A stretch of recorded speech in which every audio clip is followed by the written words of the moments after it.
20 ans après le premier coup de pelle à Belleval, nous explorons comment ce quartier a évolué dans le regard de ses usagers et experts.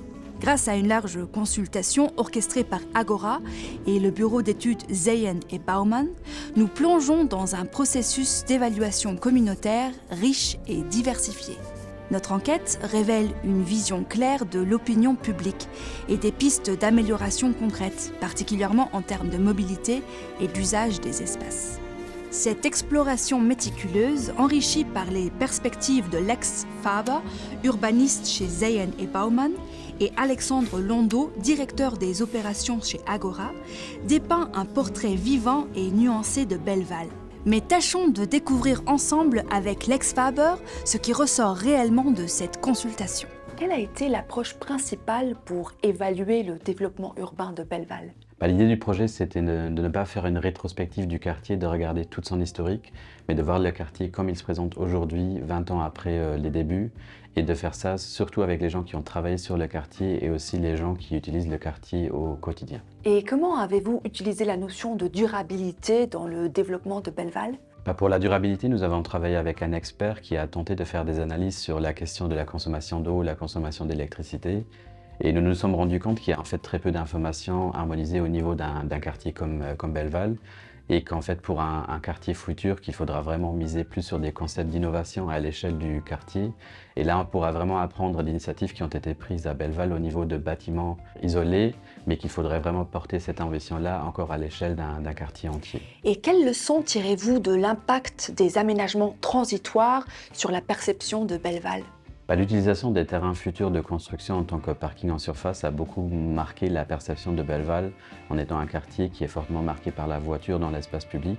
Et je pense que pour des quartiers futurs, il faudra prévoir une gestion plus active de cette phase de développement, prévoir plus d'aménagements temporaires ou d'utilisation temporaire et aussi faire une meilleure gestion des chantiers pour éviter d'avoir des nuisances sur les habitants, les personnes qui travaillent ici, les personnes qui visitent un site comme Belleval.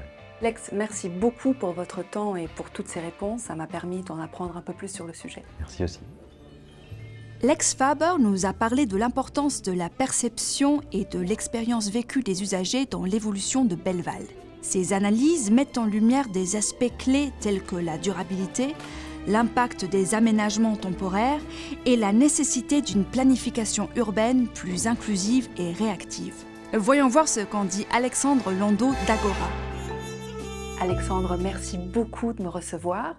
Donc, première question, si j'ai bien compris, vous travaillez en étroite collaboration avec Lex et son équipe, surtout en ce qui concerne le retour d'expérience sur le développement de Belleval. Donc, tout à fait, nous avons fait une étude avec Zeyen Bauman, donc qui a un peu fait des enquêtes et qui a permis de nous faire un retour sur la perception qu'avaient les utilisateurs de Belleval, comment ils perçoivent le quartier, comment ils l'utilisent au jour le jour. Et donc ça nous a permis maintenant de pouvoir reprogrammer ce site en fonction des attentes de ces usagers. Et quelles sont les principales conclusions de votre étude sur la mobilité à Belleval ? En fait, nous avons constaté qu'aujourd'hui, les utilisateurs utilisaient encore beaucoup la voiture individuelle pour venir jusqu'à Belleval. Et après, on est également conscient qu'aujourd'hui, les alternatives ne sont pas suffisamment développées. Et donc maintenant, nous sommes en train justement de développer ces alternatives avec un objectif d'avoir un couloir à haut niveau de service pour 2028 et un tram rapide d'ici 2035. Et on en profite également pour améliorer toutes les pistes cyclables. Comment envisagez-vous d'intégrer plus d'espaces verts dans le développement de Belleval ? En fait, il faut savoir que dans le concept de Belleval, il y a déjà beaucoup de verre. Il y a déjà un parc qui est situé au centre du quartier. Malheureusement, les usagers qui sont aux extrémités du quartier ne le perçoivent pas nécessairement. Et donc, ce qu'on voudrait faire, c'est faire rentrer le verre dans les différents quartiers pour que tout le monde puisse en profiter. Et ça, ça peut se faire par exemple avec des toitures vertes, avec des façades vertes, etc.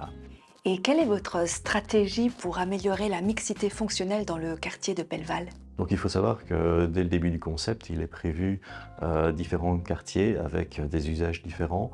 Donc on a la terrasse des Hauts-Fourneaux qui est un quartier principalement de bureaux. Donc c'est aussi pour ça qu'aujourd'hui, vu qu'on a commencé par ce quartier, on a l'impression que Belleval, c'est un lieu de travail, mais il y a encore d'autres quartiers qui vont venir. On a également le Square Mile qui, lui, a plutôt une fonction d'usage mixte. Et puis après, on aura Belleval Sud qui, lui, sera principalement dédié au résidentiel. Et donc, au total, on aura l'ensemble des fonctions sur Belleval. Alexandre, merci beaucoup pour toutes ces informations. J'en ai appris énormément. Merci. Merci. Au terme de cette enquête approfondie, nous avons pu découvrir les multiples facettes de Belleval, un quartier en pleine métamorphose.